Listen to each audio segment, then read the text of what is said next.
بسم اللہ الرحمن الرحیم. قابل احترام ناظرین، السلام علیکم ورحمۃ اللہ وبرکاتہ. اللہ تعالیٰ کی نشانیاں ساری کائنات میں بکھری ہوئی ہیں. کائنات کے کسی بھی گوشے میں جھانک کے دیکھیے، اللہ تعالیٰ کی عظمت کی، اس کی قدرت کی، اس کی صنعت کی، اس کی کاریگری کی بے شمار نشانیاں بکھری ہوئی ہیں.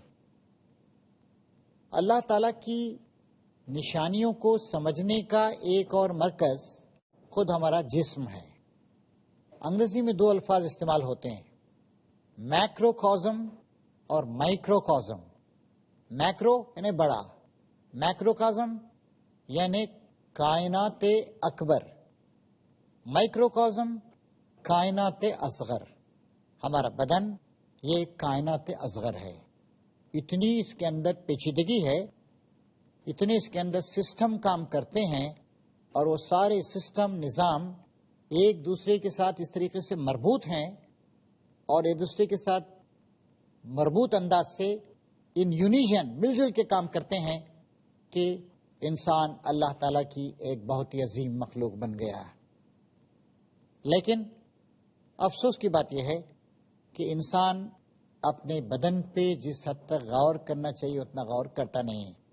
کسی شاعر نے کہا ہے، باہمہ ذوق آگہی حائر پستی بشر، باہمہ ذوق آگہی حائر پستی بشر، سارے جہاں کا جائزہ اپنے جہاں سے بے خبر. دنیا کی بہت ساری چیزوں کا مطالعہ کرتے ہیں، لیکن کبھی اس بات کی تکلیف گوارا نہیں کرتے کہ یہ ہمارے اندر خود جو ایک کائنات ہے، ہمارے بدن کی کائنات، اس کا ہم جائزہ لے کے نہیں دیکھتے ہیں. اگر ہم اس کا جائزہ لیں تو اللہ تعالیٰ کی بہت ساری نشانیاں ہمارے علم میں آئیں گی اور ہمارے جذبہ شکر میں اضافہ ہوگا. تو آج کی اس نشست میں ہم خود اپنے بدن کے اندر جو ایک مائکروکازم ہے، کائنات اصغر، ایک چھوٹی کائنات چھپی ہوئی ہے، نہت ہے، پھیلی ہوئی ہے، اس کا جائزہ لے کے دیکھنا چاہیے. اب آپ ذرا اس ہاتھ کے بارے میں غور کیجئے. ہمارے ایک ایک ہاتھ میں 27 ہڈیاں ہیں اور 37 مزلس ہیں. اسی طریقے سے اگر ہم اپنے پیر کا جائزہ لیں، ہمارے ایک ایک پیر میں 26 ہڈیاں ہیں اور 33 مزلس ہیں. اور لیگامنٹ اسے کہتے ہیں جو ہڈی کو گوشت سے یا مزل سے جوڑتا ہے، تقریباً 100 مزلس ہیں. اسی لیے اس ہاتھ سے ہم دنیا کے سارے کام انجام دے سکتے ہیں. یہ ہاتھ جتنے کام انجام دیتا ہے، دنیا کی کوئی مشین، کوئی روبوٹ اتنے کام انجام نہیں دے سکتا ہے. اور اس میں جو کمال پوشیدہ ہے وہ یہ ہے، ایک ہاتھ میں 27 ہڈیاں ہیں اور 37 مزلس ہیں. اور پیر جو چلنے میں، اچھلنے میں، کودنے میں، اٹھنے میں، بیٹھنے میں، اپنے بدن کو مختلف طریقے سے موڑنے میں مدد دیتا ہے. ہمارا جو پنجہ ہے پیر کا، اس میں 26 ہڈیاں ہیں اور 33 مزلس اور 100 کے قریب لیگامنٹس ہیں جو ہڈیوں کو جوڑتے ہیں مزل سے. آپ کسی انجینئرنگ کے طالب علم سے پوچھ کے ذرا دیکھیے، آپ کو بتائے گا کہ میجرمنٹ یعنی کسی چیز کو ناپنے کے سلسلے میں ہاتھ سے بہتر کوئی چیز نہیں. آپ انچ کو استعمال کرتے ہیں، فیٹ کو استعمال کرتے ہیں، گز کو استعمال کرتے ہیں، میٹر کو استعمال کرتے ہیں، لیکن سب سے اچھا جو ناپ دیتا ہے وہ ہاتھ دیتا ہے. اس ہاتھ سے جب آپ ناپتے ہیں تو بتاتا ہے آپ کو کون سی چیز نرم ہے، کون سی چیز سخت ہے، کون سی چیز پلپلی ہے، کون سی چیز اوپر سے سخت ہے اور اندر نرم ہے، اور کون سی چیز اوپر نرم ہے اندر سخت ہے، کون سی چیز کھردری ہے. یہ ساری کی ساری چیزیں ہاتھ آپ کو بتاتا ہے. یہ ہاتھ آپ دیکھیے، آپ قلم سے کام لیتے ہیں، دماغ کام کر رہا ہے، کمپیوٹر یہاں سے کام کر رہا ہے، اور آپ کا ہاتھ جیسے جیسے دماغ سوچ رہا ہے، کہہ رہا ہے، اس کے لحاظ سے انگلیاں اور ہاتھ چل رہے ہیں. یہ بھی انہی ہڈیوں کا اور مزلس کا کمال. آپ نے ایک لفظ سوچا، ایک حرف سوچا، ایک تصور آپ کے ذہن میں آیا، اس کے مطابق آپ کی انگلیاں قلم کو حرکت دے رہی ہیں. یا آپ ٹائپ کر رہے ہیں یا کمپیوٹر کو استعمال کر رہے ہیں تو یہ سینٹرل پروسیسنگ یونٹ CPU دماغ یہاں کام کر رہا ہے، اس کے مطابق انگلیاں کام کر رہی ہیں، اور پھر ادھر کمپیوٹر کام کر رہا ہے. تو یہ ایک بہت بڑی چیز ہے، اس پر آپ کو غور کرنا چاہیے. اسی طریقے سے آپ ہمارے اس بدن پہ غور کیجئے. بچہ جب پیدا ہوتا ہے تو اس میں تقریباً 300 ہڈیاں ہوتی ہیں، لیکن جب بچہ بڑا ہو جاتا ہے تو ہڈیوں کے جوڑے 94 جوڑے مل جاتے ہیں، چنانچہ اس کے بعد ہڈیوں کی تعداد صرف 206 رہ جاتی ہے، 206 ہڈیاں ہمارے بدن میں رہ جاتی ہیں۔ اور یہ ہڈیاں جو ہیں یہ پورے کا پورا اسٹرکچر، جیسے آپ ایک بلڈنگ بناتے ہیں تو اس میں اسٹیل استعمال کرتے ہیں، کانکریٹ استعمال کرتے ہیں، اینٹیں استعمال کرتے ہیں، اسی طریقے سے ہمارے بدن کو بھی اللہ تعالیٰ نے بنایا ہے کہ یہ ہڈیوں کا ایک ڈھانچہ ہے، اس پہ گوشت چڑھایا ہے اور یہ ڈھانچہ چلتا ہے، پھرتا ہے، اٹھتا ہے، بیٹھتا ہے۔ یہ بھی اللہ تعالیٰ کی ایک بہت بڑی قدرت ہے۔ اور ایک چیز، بدن میں مختلف مجلس ہیں، عضلات یا پٹھے، یہ 650 ہیں۔ اتنی بڑی تعداد ان کی ہے کہ میڈیکل سائنس نے بڑے بڑے اور اہم عضلات مجلس کے نام رکھے ہیں، لیکن باقی کے نام نہیں رکھے۔ ذرا سوچئے 650 عضلات کے نام کون یاد کر سکتا ہے، کیسے ڈسٹنگوش کر سکتا ہے؟ تو یہ بھی اللہ تعالیٰ کی قدرت کی ایک نشانی ہے۔ پھر ہمارے اس بدن میں تقریباً 100 ٹریلین سیلز ہیں، خلیہ جسے کہتے ہیں، ہندی میں کوشیکا کہتے ہیں، اور یہ سارے کے سارے خلیے ایک دوسرے کے ساتھ مل کے کام کر رہے ہیں۔ آر بی سیز ہیں، پھر خلیے ہیں، ان خلیے کی ایک پوری ایک تاریخ ہے، ایک پوری زندگی ہے۔ ایک خلیہ بنتا ہے، خلیے کے اندر کچھ چیزیں جاتی ہیں، مائٹوکونڈریا اس کے اندر ہوتا ہے، ڈی این اے اس کے اندر ہوتا ہے، اور ہر انسان کے خلیے دوسرے انسان سے مختلف ہوتے ہیں۔ یہ بھی اللہ تعالیٰ کی ایک بہت بڑی قدرت ہے۔ تو ہمارے اس بدن میں 100 ٹریلین سیلز ہیں۔ ٹریلین کیا ہے؟ ایک لکھ کے 3 صفر لکھیں 1000 ہو گیا، ایک لکھ کر 6 صفر لکھیں تو ملین ہو گیا، ایک لکھ کر 9 صفر بڑھائیں تو بلین ہو گیا، ایک لکھ کر 12 صفر آپ لگائیں، ایک ٹریلین ہو گیا۔ تو 100 ٹریلین خلیے یا سیلز ہماری باڈی میں ہیں۔ ٹریلین کو سمجھنے کے لیے یعنی 1 لاکھ کروڑ، 1 ٹریلین 1 لاکھ کروڑ کے برابر، تو 100 ٹریلین ہمارے بدن میں خلیے ہیں، سب کے سب مل کے کام کر رہے ہیں۔ بھی اللہ تعالیٰ کی ایک بہت بڑی عظمت ہے۔ دوسری ایک بات، ہمارے بدن میں بہت سارے بیکٹیریا کام کر رہے ہیں۔ ہمارے منہ میں تقریباً 700 قسم کے بیکٹیریا پائے جاتے ہیں، اور جتنے ہمارے بدن میں سیل ہیں یعنی 100 ٹریلین، ان سے 10 گنا زیادہ ہمارے بدن کے اندر بیکٹیریا پائے جاتے ہیں جو مختلف کام کرتے ہیں، دل، دماغ، پھیپھڑے وغیرہ وغیرہ۔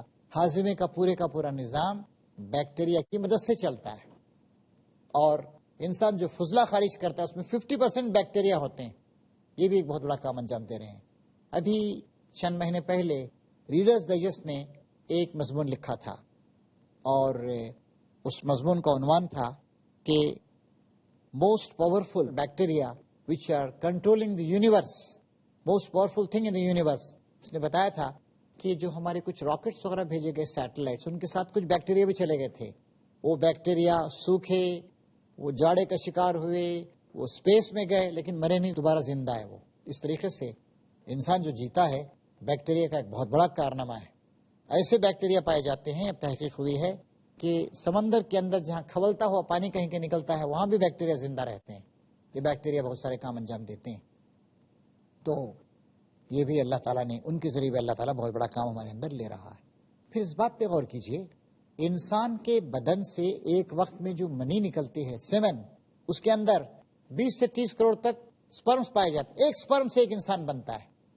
یہ ایک باپ کتنے بچوں کو، 4-5 بچوں کو جنم دیتا ہوگا، یعنی اس کے بدن کے کروڑوں، اربوں، خربوں، ٹریلینز جو سپرمز تھے ان میں سے 4-5 ہی استعمال ہوئے، باقی سب کے سب بیکار چلے گئے۔ یہ بھی اللہ تعالیٰ کی ایک بہت بڑی قدرت ہے، اور ایک سپرم سے ایک انسان بنا ہے، سوچنے سمجھنے والا، دیکھنے بھالنے والا، چلنے پھرنے والا، غور فکر کرنے والا، اور بڑے بڑے کام انجام دینے والا انسان ایک سپرم سے بنا ہے۔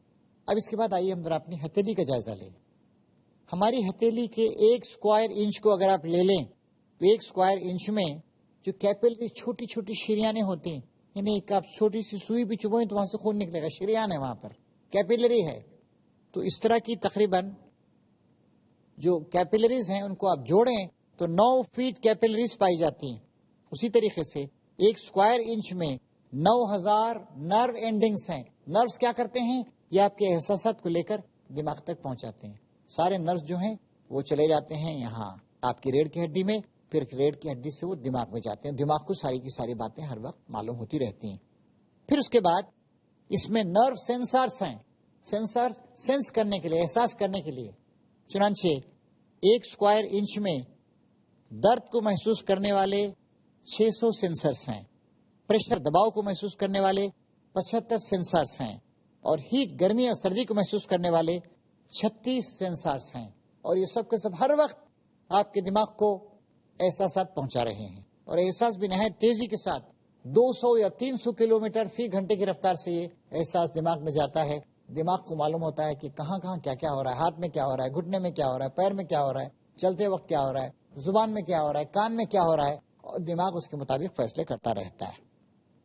اس کے بعد دیکھیے اب ہمارے دماغ پہ غور کیجیے. برین جیسے بھیجا جسے ہم کہتے ہیں، دماغ کے بارے میں غور کیجیے. یہ گویا ہمارے پورے کے پورے بدن کا بادشاہ ہے. ایک دماغ کا وزن 1.5 کلو سے بھی کم ہوتا ہے. 1.3 سے 1.4 کلو تک انسان کا دماغ ہوتا ہے.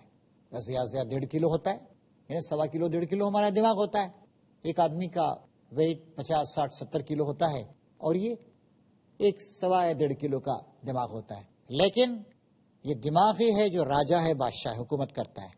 چنانچہ یہ ہم جتنا آکسیجن لیتے ہیں 20% 20% آکسیجن دماغ استعمال کرتا ہے.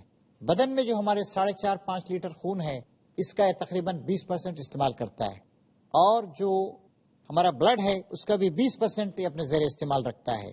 اور اسی طریقے سے یہ دماغ جو ہے سارے کے سارے بدن کو کنٹرول کرتا ہے. ساری کی ساری خبریں اس کے پاس جاتی رہتی ہیں، اور کس پہ کیا ریئیکٹ کرنا ہے ریئیکٹ کرتا رہتا ہے. ناظرین، کچھ تفصیلات ابھی ہم نے آپ کے سامنے پیش کی، خاص طور سے دماغ کے بارے میں بات کر رہے تھے. ہم ایک چھوٹا سا بریک لیتے ہیں، اور بریک کے بعد انشاءاللہ مزید تفصیلات. شکر ہے کہ آپ کی اور ہمارے سب کے دل و دماغ تیزی کے ساتھ کام کر رہے ہیں. ہم باتوں کو سمجھا بھی رہے ہیں، سمجھ بھی رہے ہیں. آئیے ہم پھر ذرا غور کریں. گفتگو ہو رہی تھی دماغ کے بارے میں کہ دماغ پورے کے پورے بدن کو کنٹرول کرتا ہے، جسم کو، اور وہ 20% آکسیجن خود استعمال کرتا ہے، 20% خون اپنے استعمال میں رکھتا ہے، اور ہم جو غذائیں کھاتے ہیں ان سے جو کیلوریز ملتی ہیں قوت کی، توانائی کی، ان کے تقریباً 20% حصے کو وہ استعمال کرتا ہے. ہمارے اس دماغ میں تقریباً 100 بلین نیورونز ہیں. یہ نیورون کیا ہیں؟ یہ وہ سیل ہیں جو دماغ میں پائے جاتے ہیں. اور نیورون ہمارے بدن کا سب سے لمبا سیل ہوتا ہے. یہ تقریباً 1.2 میٹر ہوتا ہے، یا 4 فٹ سمجھ لیجئے، تقریباً 4 فٹ لمبا ایک نیورون ہوتا ہے. بہت پتلا باریک ہوتا ہے، بہت ہی پتلا باریک ہوتا ہے، اور ہمارا پورے کا پورا دماغ اسی سے بنا ہوا ہے. یہ جو 100 بلین نیورونز ہوتے ہیں، وہ تقریباً 100 ٹریلین معلومات کو اپنے پاس محفوظ رکھتے ہیں. 100 ٹریلین کہنے سے تو ہم نے کہہ دیا. 100 ٹریلین معلومات کا مطلب کیا ہوتا ہے؟ انسائکلوپیڈیا بریٹانیکا دنیا کی سب سے بڑی کتاب، تقریباً 30 والیومز ہیں. اور اگر آپ ایک الماری میں رکھیں گے تو ایک آدھی الماری انسائکلوپیڈیا بریٹانیکا کے ان والیوم سے بھر جائے گی. انسائکلوپیڈیا بریٹانیکا کے اگر 5 لاکھ سیٹس لیے جائیں، ان 5 لاکھ سیٹس میں جتنی معلومات ہوتی ہیں اتنی کیپیسٹی ہمارے دماغ کی. اگر ہم اپنے دماغ کو استعمال نہیں کریں، اگر ہم اس کو معلومات نہیں دیں، اگر ہم اس کو حساس نہیں بنائیں، اگر ہم اس کو شعور نہیں عطا کریں، اسٹڈی نہیں کریں، مطالعہ نہیں کریں، تو یہ ہمارا قصور. چنانچہ زوالوجی سے بتاتے ہیں کہ انسان اپنی دماغی قوت کا صرف 2% استعمال کرتا ہے، باقی 98% وہ استعمال نہیں کرتا ہے. اللہ تعالیٰ کا تصور، اللہ تعالیٰ کی عظمت کا احساس اور اللہ تعالیٰ کی مہربانیوں کا احساس ہمارے دماغ میں ہی ہوتا ہے.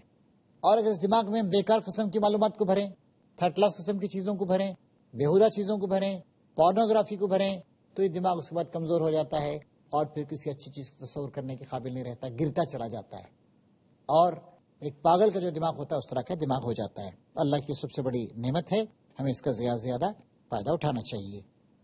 پھر ہمارے جو نروس ہوتے ہیں بدن میں، سارے نروس کو اگر آپ ایک دوسرے سے جوڑ لیں تو تقریباً وہ 72-73 کلومیٹر نروس ہو جاتے ہیں. اتنے نروس ہیں. اور ہمارے بدن میں جو کچھ ہو رہا ہے، مثلا ہماری زبان بول رہی ہے، ٹھیک بول رہی ہے یا نہیں، نروس کے ذریعے سے ہمارے دماغ تک بات جا رہی ہے. ہمارے کانوں میں آواز آ رہی ہے، یہ جو آواز کو سمجھ رہا ہے دماغ، نروس کے ذریعے سے جا رہی ہے. ہمیں گرمی یا سردی کا احساس ہو رہا ہے، ہر وقت ہمارا دماغ اس کو محسوس کر رہا ہے. نروس کے ذریعے سے ساری کی ساری معلومات وہاں پر جا رہی ہیں، اور یہ 300-400 کلومیٹر فی گھنٹے کی رفتار کے ساتھ وہاں پر جا رہے ہیں. دماغ ان سب کو ریسیو کر رہا ہے، ان میں سے کچھ چیزوں کو پریزر کر رہا ہے اور اس کے مطابق فوراً ڈیسیجن لے رہا ہے. مثلا دیکھیے، ہم کھانا کھاتے ہیں، کھانا کھانے کے بعد زیادہ ضرورت ہوتی ہے کہ ہمارا زیادہ خون معدے میں جائے. دماغ کو معلوم ہوتا ہے، دماغ اس بات کا فیصلہ کرتا ہے. فرض کیجیے کہ ہم نے پانی بہت زیادہ پی لیا، اب ہمارا خون پتلا ہو گیا. ہمارا دماغ فوراً احساس کر کے گردوں کو حکم دیتا ہے کہ بھئی پانی زیادہ ہو گیا ہے، خون پتلا ہو گیا ہے، زیادہ پانی کو تم مثانے میں ڈال دو. اور بہت زیادہ ہو گیا، مثانہ بھی بھرنے لگا، اس کے بعد پیشاب کے ذریعے سے اس کو خارج کرو. تو ہر وقت یہ جو احساسات ہوتے رہتے ہیں، یہ سارے کے سارے احساسات دماغ میں جاتے ہیں، دماغی سارے کے سارے فیصلے کرتا رہتا ہے. اب آپ ذرا دیکھیے کہ اللہ نے انسان کو ہاتھ دیے، انسان کو پیر دیے، انسان کو سننے کے لیے کان دیے، انسان کو دیکھنے کے لیے آنکھیں دیں، لیکن یہ انسان کتنا ناشکرا ہے. ایک جگہ اللہ تعالیٰ قرآن مجید میں ارشاد فرماتا ہے کہ ہم نے تم کو کان دیے، ہم نے تم کو آنکھیں دیں، ہم نے تم کو دل و دماغ دیے سوچنے، سمجھنے، احساس کرنے، غور و فکر کرنے کے لیے، لیکن قلیلا ما تشکرون، لیکن تم بہت کم ہی شکریہ اللہ تعالیٰ کا بجا لاتے ہو. آدمی اگر ان چیزوں پہ غور کرے، اندھوں کی طرح زندگی نہیں گزارے، تو اس کے اندر اللہ تعالیٰ کی شکر گزاری کا جذبہ پیدا ہوگا کہ اللہ نے میرے دماغ میں، میرے ہاتھوں میں، میرے پیروں میں کیا کیا چیزیں اللہ تعالیٰ نے بھر دیں. ابھی چند دن پہلے ایک خاتون سے ملاقات ہوئی، 6 سال سے وہ ڈائلیسس پر ہیں. انہیں ہفتے میں 4 بار ڈائلیسس کرنا پڑتا ہے. 4 بار ڈائلیسس کرنے پر ان کے 6,000 روپے خرچ ہوتے ہیں، اور مہینے بھر میں 25,000 روپے ان کے ڈائلیسس پہ خرچ ہوتے ہیں، اور 5,000 روپے کی دوائیں بھی کھانی پڑتی ہیں ان کو، 30,000 روپے. ذرا سوچئے، زندہ رہنے کے لیے ان کو 3.5 لاکھ روپے خرچ کرنے پڑتے ہیں ایک سال میں. کیوں؟ ان کے گردے خراب ہو گئے، گردے کام نہیں کر رہے ہیں. گردے جو خون کو صاف کرتے رہتے ہیں ہر وقت، وہ خراب ہو چکے ہیں، بالکل بیکار ہو چکے ہیں. یا تو ٹرانسپلانٹ کرنا چاہیے تھا، گردہ لگانا چاہیے تھا، اس کی بھی اب گنجائش نہیں ہے، تو ڈائلیسس ہو رہا ہے، اور ڈائلیسس پر 3-4 لاکھ روپے سالانہ خرچ ہو رہے ہیں. ذرا سوچیے، 3-4 لاکھ کا کام سالانہ مفت میں ہمارے گردے انجام دے رہے ہیں. ابھی تھوڑے دن پہلے ہم نے پڑھا کہ کچھ دل کی کچھ چیزوں کو تبدیل کر کے ٹرانسپلانٹ کیا جا رہا ہے، خرچ اس کا تقریباً 70 لاکھ روپے. سوچئے، 1 کروڑ کا دل اللہ تعالیٰ نے ہم کو مفت دے رکھا ہے. ہم مزدور ہیں، ہم غریب ہیں، ہم بھکاری ہیں، ہم کچھ بھی ہیں، ایک آدمی کو اللہ نے 1 کروڑ روپے کا دل دے رکھا ہے. تو اللہ تعالیٰ کی کتنی مہربانیاں ہیں. اللہ تعالیٰ نے پھیپھڑے دے رکھے ہیں سانس لینے کے لیے، اللہ تعالیٰ نے دماغ دے رکھا ہے سوچنے کے لیے، اللہ تعالیٰ نے دل دے رکھا ہے، پمپنگ اسٹیشن. 3-4 منٹ بھی اگر وہ رک گیا تو سارے کا سارا نظام حیات ہمارا برباد ہو کے رہ جائے گا. اور یہ بھی اللہ تعالیٰ کی ایک مہربانی ہے کہ مسلسل انسانوں کو دنیا میں بھیج رہا ہے. چنانچہ دنیا میں سال بھر میں 14-15 کروڑ بچے پیدا ہوتے ہیں، اور بوڑھے اور پرانے لوگ 5-6 کروڑ مر جاتے ہیں. اس طریقے سے دنیا میں ہر سال 8-9 کروڑ آبادی میں اضافہ ہو رہا ہے، اور ہر انسان یہ ساری کی ساری خوبیاں لے کر آ رہا ہے. اب ایک اور جگہ اللہ تعالیٰ قرآن مجید میں ارشاد فرماتا ہے کہ تم ان سب چیزوں پہ غور کرو گے تو تمہارے اندر شکر گزاری کا جذبہ پیدا ہوگا. ہمیں ان سب چیزوں پہ غور و فکر کرنا چاہیے. اور نبی کریم صلی اللہ علیہ وسلم جنہوں نے ہمیں شکر گزاری کی تعلیم دی، انہوں نے ہمیں بتایا، انہوں نے جیسے ہمیں رکوع کی دعا سکھائی، اللہم رکعتو وبک آمنتو ولک اسلمتو خشع لک سمعی و بصری و مخی و عظمی و عصبی. اے اللہ تعالیٰ، میں تیرے حضور جھک جاتا ہوں، اور میں تیرے حضور اپنی خاکساری ظاہر کرتا ہوں، میں اپنے آپ کو تیرے سپرد کر دیتا ہوں. پھر فرمایا گیا کہ میرے کان، میری آنکھیں، میری ہڈیوں کا گودا اور میری ہڈیاں اور میری رگیں، یہ سب کے سب تیرے آگے جھک گئی. رکو گیا اللہ تعالیٰ کے آگے جھکنے اور شکر گزاری کا طریقہ. ایسے ہی سجدے کی دعا سکھائی نبی کریم صلی اللہ علیہ وسلم نے، اللہم لک سجدت وبک آمنت ولک اسلمت سجد وجہی للذی خلقہ وصورہ وشق سمعہ وبصرہ فتبارک اللہ احسن الخالقین. اے اللہ، میں تیرے حضور سجدہ ریز ہوتا ہوں، میں تجھ پر ایمان لایا ہوں، میں نے اپنے آپ کو بالکل لیا، پورے طور سے تیرے سپرد کر دیا ہے. میرے چہرے نے اس ہستی کے آگے سجدہ گزاری اختیار کی جس نے اسے بنایا، ٹھیک ٹھاک کیا، اس کے اندر سماعت اور بصارت کی بے مثال اور بے نظیر قوتیں رکھ دیں. بس بڑا ہی بابرکت ہے وہ جو بہترین خالق ہے. تو اس طریقے سے بدن کی اور جسم کی جو قوتیں ہیں ان پہ غور و فکر کرنے کے ساتھ ساتھ ہمارے اندر شکر گزاری کا جذبہ، وفاداری کا جذبہ، اللہ کے احکام پر عمل کرنے کا جذبہ بھی ہمارے اندر پیدا ہونا چاہیے۔ ایک اور دعا نبی کریم صلی اللہ علیہ وسلم نے سکھائی ہے، اللہم اسلمت نفسی الیک ووجہت وجہی الیک وفوضت امری الیک ولجأت ظہری الیک رغبۃ ورہبۃ الیک لا ملجا ولا منجا منک الا الیک آمنت بکتابک الذی انزلت وبنبیک الذی ارسلت۔ اے اللہ، میں نے اپنے نفس کو پورے طور سے تیرے سپرد کر دیا، میں نے اپنے چہرے کو پورے طور سے تیری طرف موڑ لیا، میں نے اپنے تمام کام تیرے سپرد کر دیے، میں نے تجھ کو اپنا پش پناہ بنا لیا، اور اس حالت میں کہ میری امیدیں بھی تجھ سے وابستہ ہیں اور میرا خوف بھی تیرے ہی لیے ہے، اور اے اللہ تعالیٰ کوئی پناہ کی جگہ نہیں ہے تجھ سے بچنے کے لیے، اور کوئی مدد کرنے والا نہیں ہے سوائے تیرے، اور میں اس کتاب پر ایمان لے آیا جس کو تو نے نازل کیا ہے، اس رسول پر ایمان لے آیا جس کو تو نے بھیجا ہے۔ اس طریقے سے اگر ہم یہ رویہ اختیار کریں اپنے جسم کی ان بے مثال، بے نظیر، عظیم قوتوں کو دیکھ کر، تو ہمارے اندر شکر گزاری کا جذبہ پیدا ہونا چاہیے۔ اسلام یہ چاہتا ہے کہ بندہ ہر وقت اللہ تعالیٰ کا شکر ادا کرتا رہے۔ ہم سبحان اللہ کہتے ہیں، اللہ پاک ہے، الحمدللہ کہتے ہیں، اللہ تعالیٰ قابل تعریف ہے، واقعی اللہ تعالیٰ قابل تعریف ہے، اور ہمارا بال بال اللہ تعالیٰ کے احسان میں بندھا ہوا ہے۔ ایک لمحے کے لیے بھی اللہ تعالیٰ کی رحمت اگر ہم سے ہٹ جائے تو ہم زندہ نہیں رہ سکتے ہیں۔ چند لمحات کے لیے دل کی حرکت بند ہو جائے تو ہمارا سارا نظام جسمانی ختم ہو جائے گا اور ہم موت کا شکار ہو جائیں گے۔ ایک ایک لمحہ اللہ تعالیٰ کی رحمت کا مظہر ہے، اللہ تعالیٰ کی مہربانی کا کرشمہ ہے۔ ہر وقت اللہ تعالیٰ کا ہمیں شکر ادا کرنا چاہیے۔ اللہ سے دعا ہے کہ اللہ تعالیٰ اللہم اعنی علی ذکرک و شکرک و حسن عبادتک، اے اللہ ہماری مدد فرما بہترین طریقے سے تیرا ذکر کرنے، تیرا شکر بجا لانے اور تیری عبادت کرنے کے سلسلے میں۔ ہر ناظرین، آئیے ہمیں طے کریں کہ ہر وقت اللہ تعالیٰ کی رحمتوں کا ہمیں احساس و شعور حاصل ہوگا، اور ہم ہر وقت اللہ تعالیٰ کی تعریف بیان کرتے رہیں گے، اس کا شکریہ ادا کرتے رہیں گے۔ وآخر دعوانا ان الحمدللہ رب العالمین۔